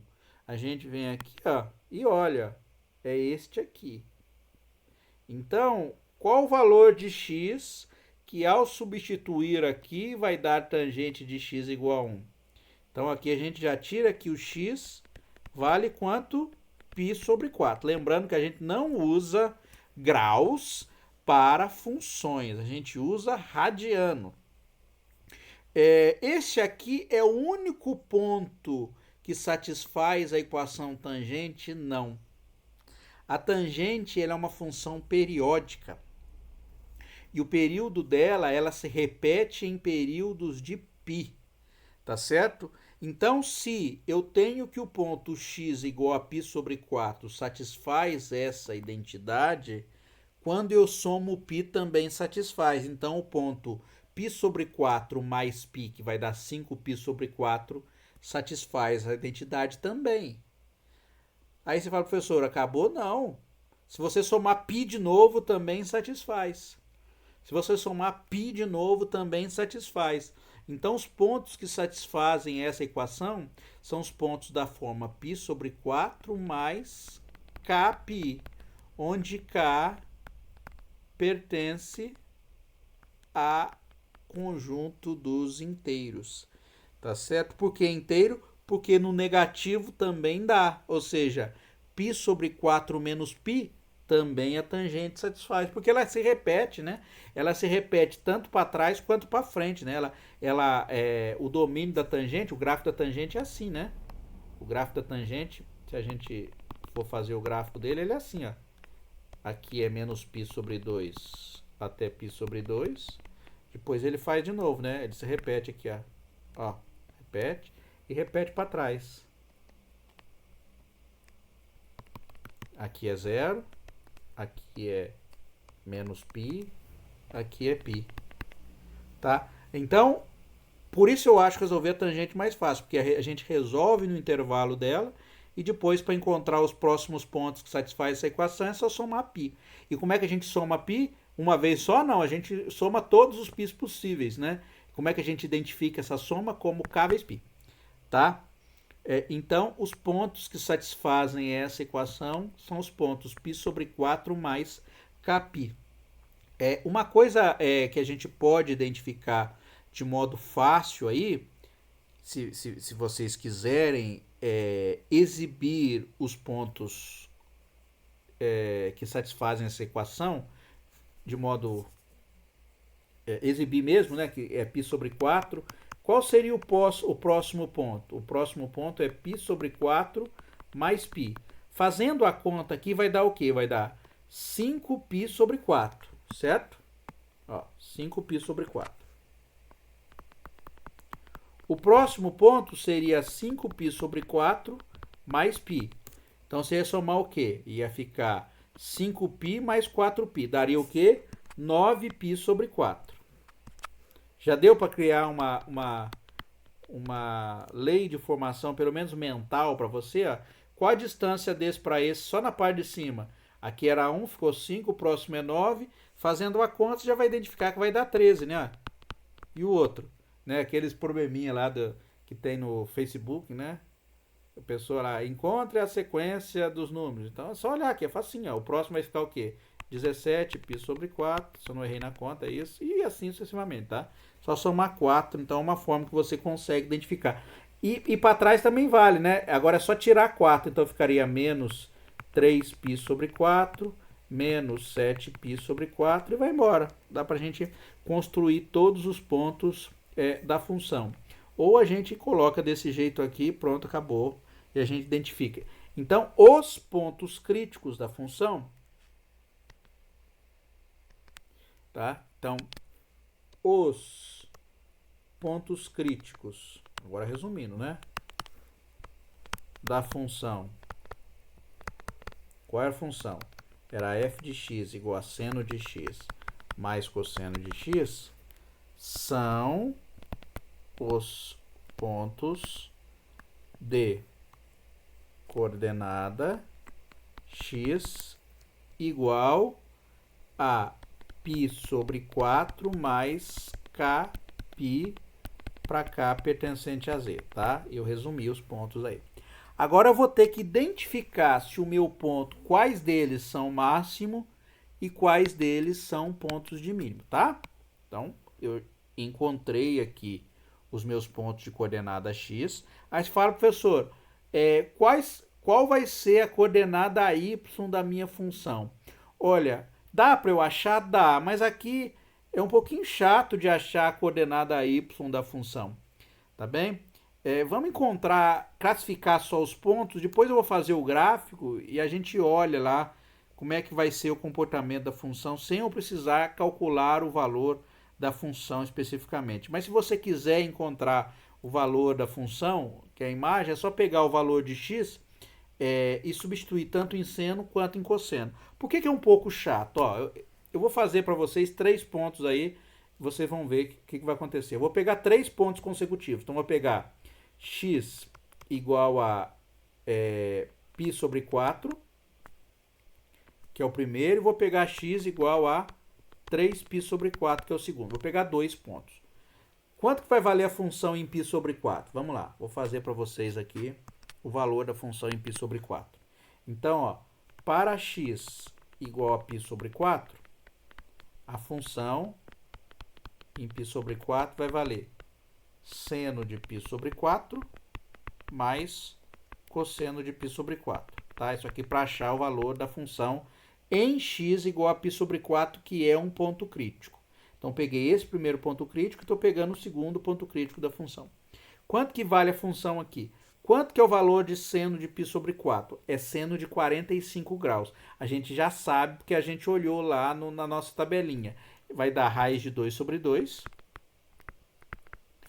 E cosseno de π sobre 4 também vai dar raiz de 2 sobre 2. Tá? Então, raiz de 2 sobre 2 mais raiz de 2 sobre 2 dá 2 raiz de 2 sobre 2, ou seja, dá raiz de 2. Tá bem? E para x igual a 3π sobre 4. A função em 3π sobre 4, essa aqui eu digo que é mais chatinho, porque esse aqui é um pouquinho mais chatinho da gente identificar. Qual é o valor de seno de 3π sobre 4? 3π sobre 4 é esse grau aqui, ó. Então, como é que eu faço, né? Eu meço 45 graus, que é esse aqui, é π sobre 4. O 3π sobre 4, eu ando mais 180 graus. Então, eu ando ou 180 graus ou mais π, né? Meia volta. Então, o ângulo 3π sobre 4 é este aqui, ó. Começo a partir do zero até chegar nele. Por que eu sei que esse ângulo aqui vale 3π sobre 4? 3π sobre 4? Não. 5π sobre 4, desculpe. Não é 3, é 5. Eu já tinha colocado certo lá. É 5, não é 3. Por que 3? Não faz sentido ser 3. 5.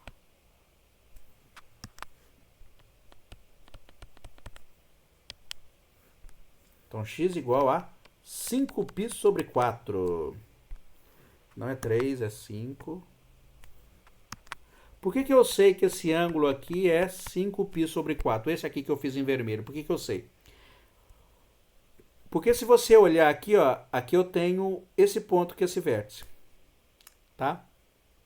Então, olhando para este vértice aqui, a gente sabe que esse tamanho aqui, ó, essa abertura é igual a essa abertura aqui.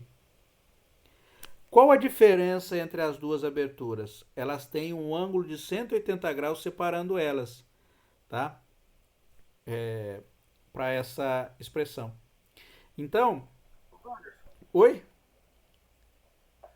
só interromper um minutinho só. Eu acho que eu acabei descobrindo uma coisa assim, pra mim foi sem querer, né? Então quer dizer que π é o equivalente ao eixo x. Então se π sobre 4 é 45 graus, π sobre 2π sobre 4 vai ser 90 graus, 3π sobre 4 vai ser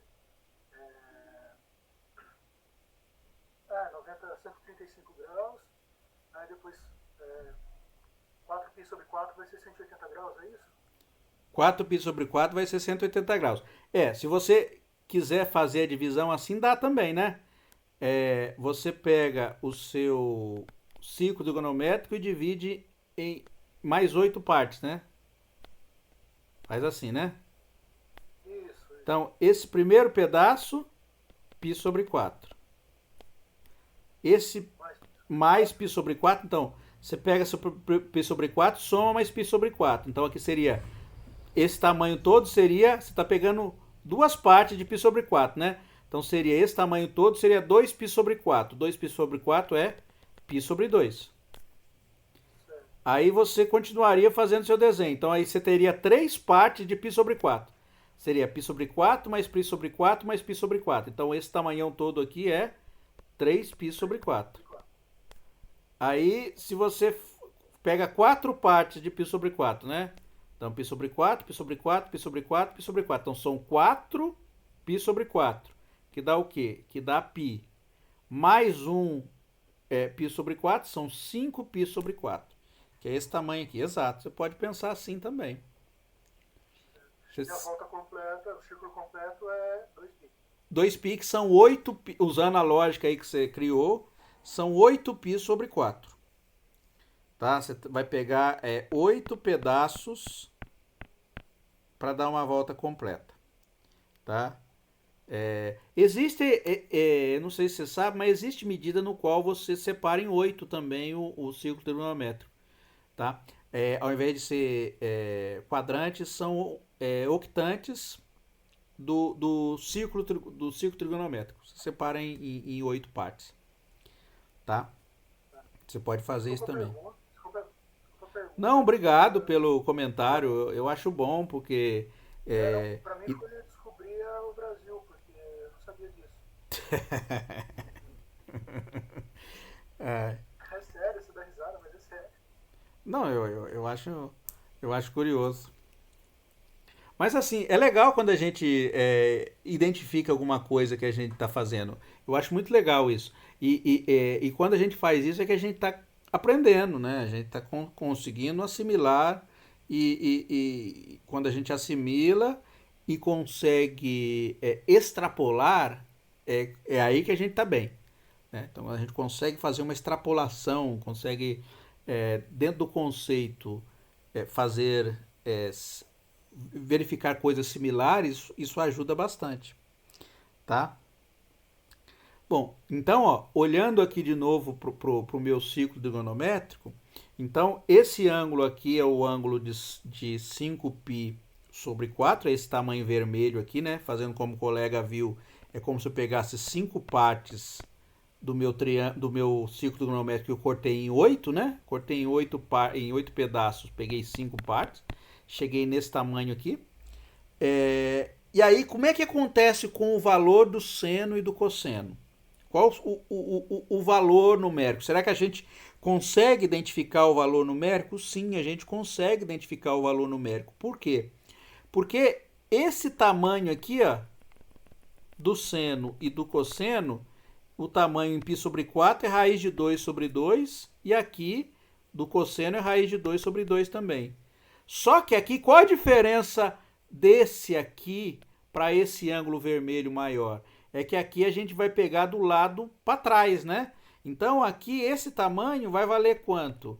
Ele vai valer menos raiz de 2 sobre 2 para o seno e menos raiz de 2 sobre 2 para o cosseno. Então, o valor de seno de 5π sobre 4... ele é menos raiz de 2. Então, é o valor de raiz de 2, só que está do lado oposto. Então, o sinal é contrário. Tá? E para o cosseno de 5π sobre 4, a mesma coisa. Tá? Então aqui vai ficar menos raiz de 2 sobre 2 e menos raiz de 2 sobre 2. Quanto que vai dar essa conta? Menos raiz de 2 menos raiz de 2 sobre 2, né? Menos raiz de 2 sobre 2 menos raiz de 2 sobre 2 dá menos raiz de 2. Tá certo? Aí você fala, professor, e os próximos pontos? O próximo seria x igual a 9π sobre 4. Quanto que daria o valor da função? 9π sobre 4, o que você está fazendo? Ó, usando a lógica sua, até ajudou a lógica sua aí. Ó. 9π sobre 4, você fez o quê? Quando você deu uma volta completa, você pegou 5π sobre 4, 6, 7, 8, né? 9π sobre 4, você começa a andar de novo. Ó. Então, 9π sobre 4, você repete esse ângulo aqui. Depois, o próximo, você repete esse. Tá? Depois, o próximo, repete de novo esse. Então, uma coisa curiosa aí, ó, que para x igual a π sobre 4, vai dar raiz de 2 a função. Para x igual a 9π sobre 4, repete, né, aqui, vai dar raiz de 2 também. Qual é o próximo? O próximo seria, depois de 9, seria 13. Mas o 13 vai repetir esse, né? Então, x igual a 13π sobre 4 vai dar menos raiz de 2. O próximo é 17. 17 repete esse aqui. Tá? Então, o que acontece? Esta função aqui, quando eu digo que é chatinha, é porque, como ela é periódica, a gente tem o quê? A gente tem valores que ficam positivos e depois valores que ficam negativos, mas eles se repetem. Eu não preciso ficar procurando mais, eu não preciso olhar para os próximos. Basta eu olhar 2 aqui, tá? 2 pontos. O próximo consecutivo, que seria em x igual a 9π sobre 4, ele repete quem? Repete esse. O outro, x igual a 13π sobre 4, ele repete quem? Ele repete esse aqui. E os próximos aí que você for fazendo é só olhar que ele vai se repetir, tá? O próximo que é 17 repete esse, o outro que é 21 repete esse e assim sucessivamente, tá? Bom, mas vamos classificar os pontos críticos, né? Aqui eu estava só olhando quem é os pontos críticos. Vamos classificar os pontos críticos, né? Então, no passo 2, classificando os pontos críticos. O que eu faço para classificar os pontos críticos? Eu venho aqui, calculo a derivada da função mais uma vez, ó. Só para lembrar, a derivada da função era seno mais cosseno, então estava dando cosseno de x menos seno de x, essa derivada primeira da função, né? Então, a derivada segunda da função, eu venho e derivo mais uma vez essa função. Então, derivando mais uma vez essa função, vai dar o quê? Vai dar a derivada do cosseno vai dar menos seno de x, tá certo? E a derivada do seno vai dar menos... a derivada do seno é mais cosseno, mas por causa do sinal de menos, vai ficar menos cosseno de x. Então, a derivada segunda da função f de x é essa aqui. Menos seno de x, porque a derivada do cosseno é menos seno de x. Menos entra aqui, né? A derivada do seno é cosseno, então vai ficar menos seno de x, menos cosseno de x. Tá certo? Então, o que a gente faz? A gente vai ter que classificar os pontos críticos, são pontos de máximo ou de mínimo. Então, lembrando que a gente já sabe que só tem 2 valores que a gente precisa olhar, que é π sobre 4 e 3π sobre 4. Os outros se repetem. E a gente já sabe o sinal, tanto do seno quanto cosseno, tá? Então, para x igual a π sobre 4, o que vai acontecer com a derivada segunda da função? A derivada segunda da função vai ficar o quê? Vai ficar menos seno de π sobre 4 menos cosseno de π sobre 4. Tá? Então, essa derivada aqui da segunda função vai ser positiva ou negativa? Bom, vamos olhar, né? Quanto que é o valor do seno de π sobre 4, que é o seno de 45 graus, que é aquela tabelinha que a gente tem? é raiz de 2 sobre 2. Então vai ficar menos raiz de 2 sobre 2. E quanto que é o valor do cosseno em π sobre 4? Também é raiz de 2 sobre 2. Então vai dar menos raiz de 2 sobre 2 também. Menos raiz de 2, menos raiz de 2, menos raiz de 2 sobre 2, menos raiz de 2 sobre 2 dá menos raiz de 2. Se você não quisesse fazer a conta, nem precisava. Só pôr o sinal, isso aqui é menor do que zero. Tá? Então, o ponto x igual a π sobre 4 é um ponto de máximo ou é um ponto de mínimo? Tá? Então, ponto de coordenada, então, ponto crítico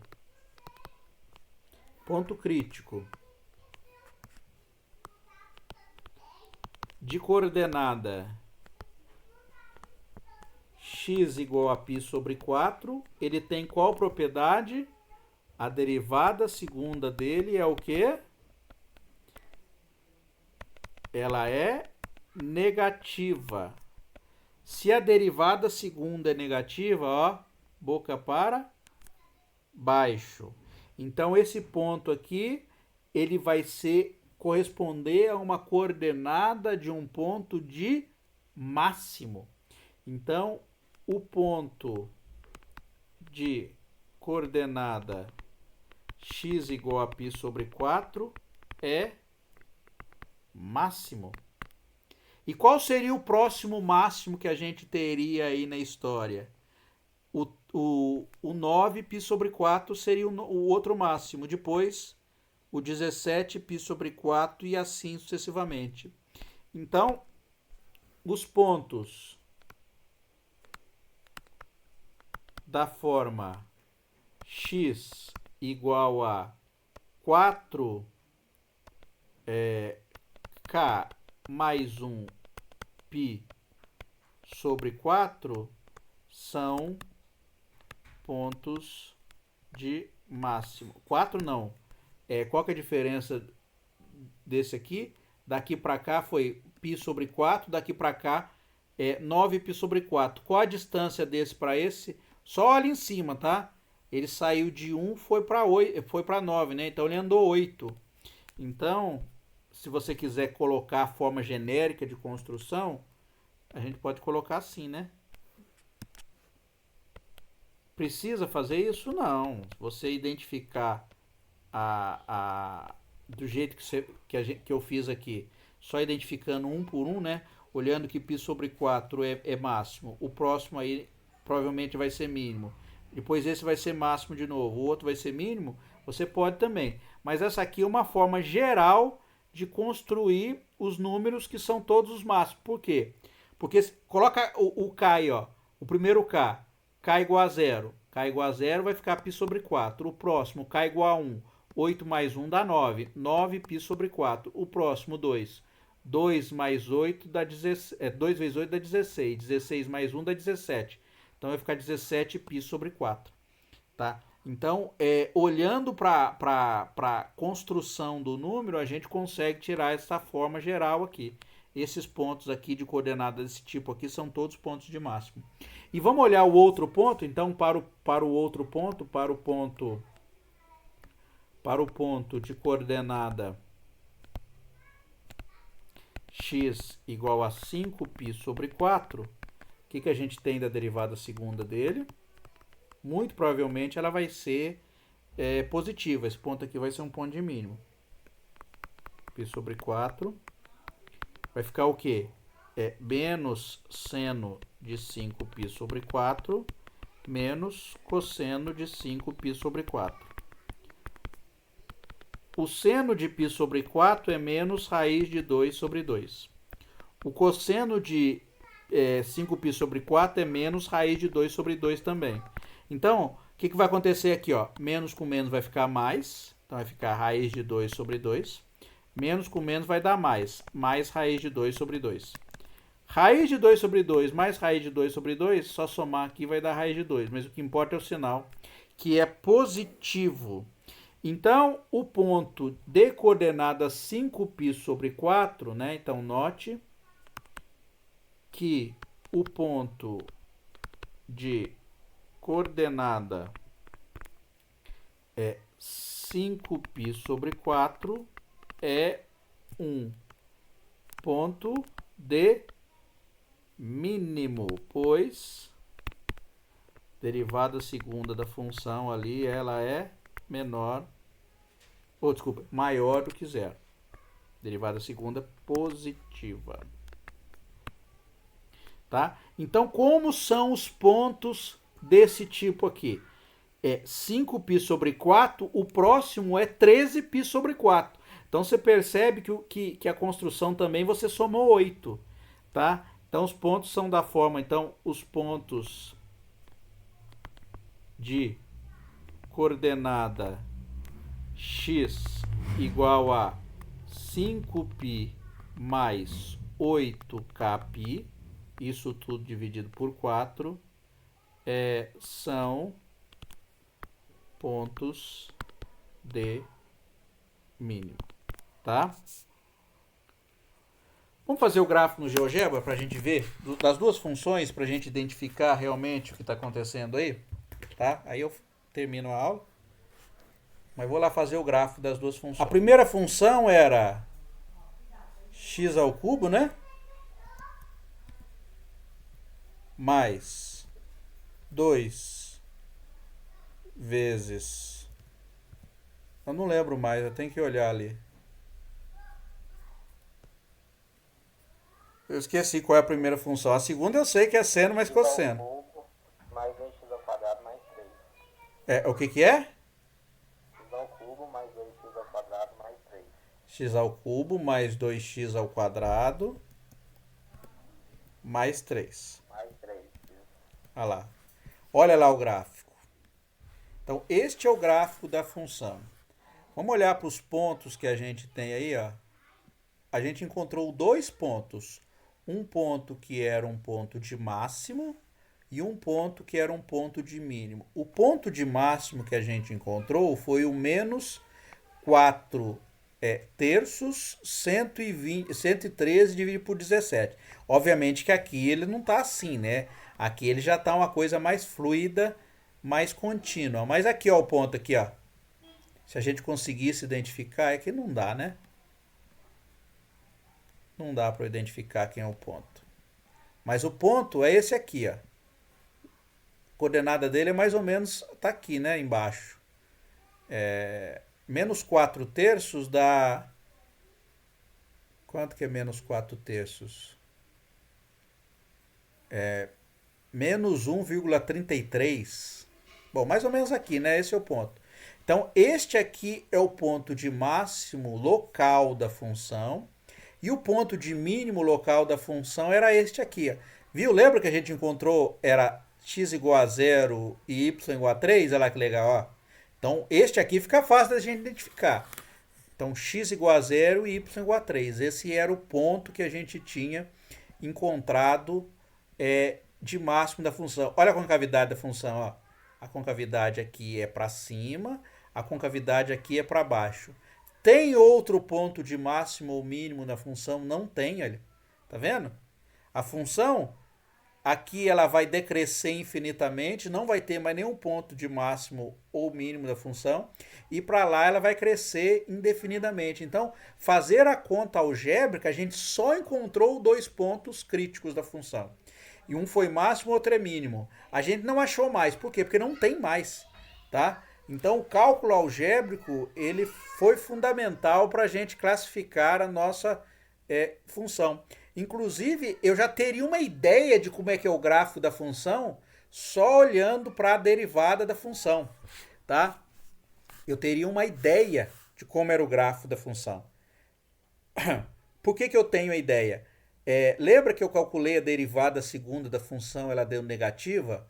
Ó, então aqui eu já saberia que a concavidade é para baixo. Então se eu fosse fazer o gráfico da função, eu faria assim, né? Então eu pegaria naquele ponto de máximo lá, marcaria o ponto menos 4 terços, menos 113 dividido por 27, que vai dar mais ou menos aqui o ponto, né? E aí eu já colocaria a concavidade dela para baixo, para baixo. Depois eu chegaria no ponto 0 e 3 e colocaria a concavidade para cima. E grudaria as duas partes. Faria assim, ó. Se eu fosse fazer o desenho. Tá? Então, no primeiro momento, eu já tenho uma ideia de como é o gráfico da função só olhando para a derivada da função. Mais à frente a gente vai estudar esta forma de criar a função. Mas ó, eu marcaria o ponto aqui, ó, menos 4 sobre 3. E aqui 113 dividido por 27, que vai dar 4, alguma coisa, marcaria o ponto.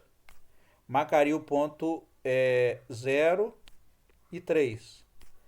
Aqui eu calculei a derivada segunda da função nesse ponto. Eu sei que ela é para baixo, então a concavidade já faria assim, ó. Para baixo aqui, ó. Para baixo. Aqui, em 0 e 3, eu já sei que a concavidade é para cima. Eu faria assim, ó. E aqui, obviamente, eu grudaria, né? Então, se eu fosse fazer o esboço do gráfico da função, ó, só olhando para a derivada da função, olha como é que fica fácil de fazer um gráfico. Isso é um gráfico de uma função do terceiro grau. Sem usar nenhum tipo de software, eu já conseguiria ter uma ideia, mais ou menos, de como é o gráfico da função. Só marcando os dois pontos, ó, marcando os dois pontos críticos. Este aqui, que é o menos 4 terços e 113,27, e o outro que é 3, 0 e 3. Tá? Então, aí a gente já tem, inclusive, a ideia de como é o gráfico da função, só marcando esses pontos. A outra função foi a seno de x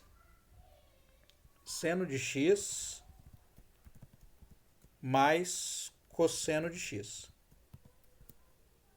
Tá? Ué, por que não fez? Tem que pôr f de x aqui. Ah, pronto.